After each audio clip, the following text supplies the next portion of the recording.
Okay, hey guys, made some more improvements here. 2 nanofarads here in parallel with the load, same setup as before. The one wire from that. I pulled the tertiary off because the second tertiary because higher voltage is actually less effective. Interestingly, previous we had a higher, by comparison, farad capacitance in series in a reactance configuration, which led to slightly brighter output from the bulb. However, more spark disruptions needed to occur, a wider spark gap, in order to get the incandescent here to light up as bright as it was lighting. Changing the setup around to now where the capacitance is in parallel, and we used a much lower 2 nanofarad approximately high voltage condenser versus electrolytic or oil filled, resulted in even more output here. So it's a much better tuning perhaps from the primary. The ground wire here is going over here, going over to I got it set up here with a spark gap going to the earth rod. This side goes out to the earth rod, and I've got the oil filled jar here just in parallel with the gap. So I'll show you what's happening. It's turned on, the gap's open most of the way, but the light is getting significantly brighter. That's what's going on over here in the gap. If I open this gap all the way up and we look at our bulb, it's as bright as can be. But now I'm going to close this gap to where it starts arcing, and watch what happens in the light bulb. I'm closing it and closing it. Light bulb's getting dim, more dim.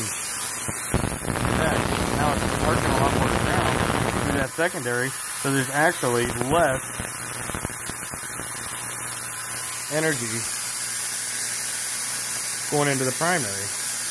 When I back it back out, so now it functions in the sense where the spark gap has to surge in order for it to lighten up.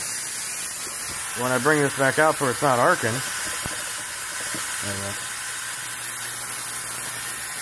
I gotta adjust my spark gap again.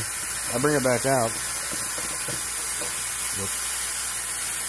There we go. Sorry about that. No longer arcing. The bulb's back up to medium brightness. I can take the spark gap.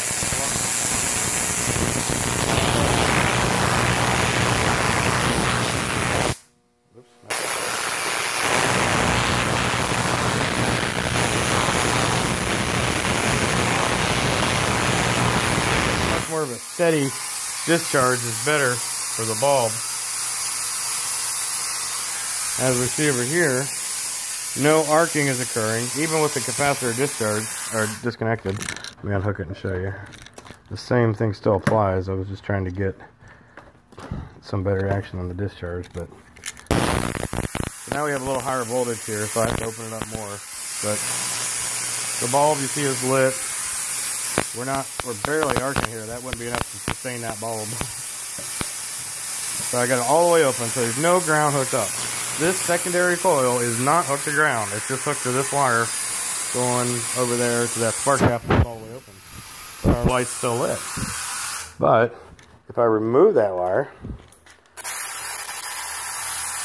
the light doesn't light anymore.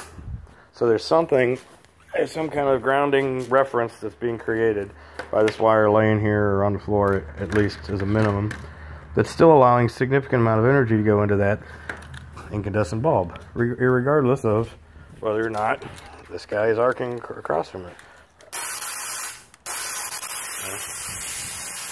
Oh, my wire broke. There. Oh, I put the wrong one up. Alright. So now it's irregardless of it completely open here. You still get a surge. When that primary spark gap does do a surge, we'll get an arc over here. And that actually reduces the energy output in the bulb. So it almost seems like an effect exists.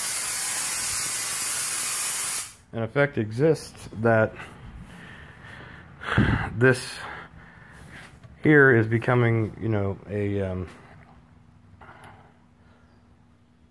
a different grounded reference point than the earth ground, or a different, maybe even a top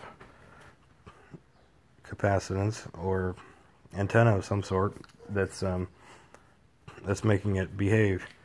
Because when it's all the way closed, let's see if I can get it here.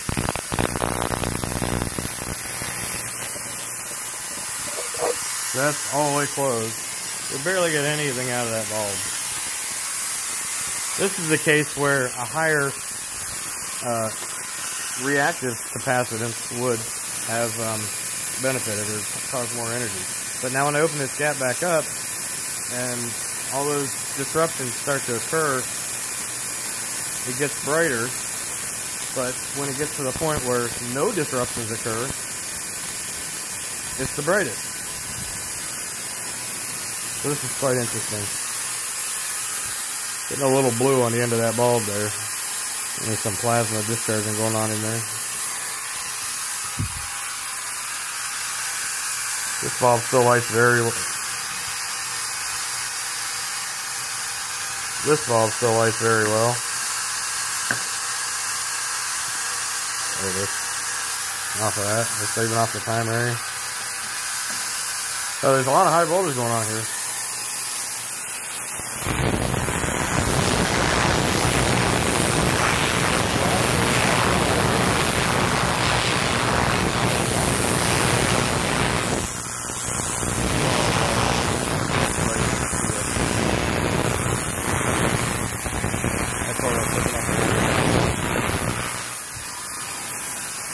Look at that bulb. I'll bring it up close to that bulb. It's, I don't know if you can pick it up on the camera, but it's lighting about out to here. It's firing.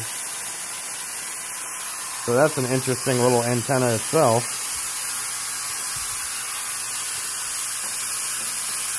And then, very weird. Very weird.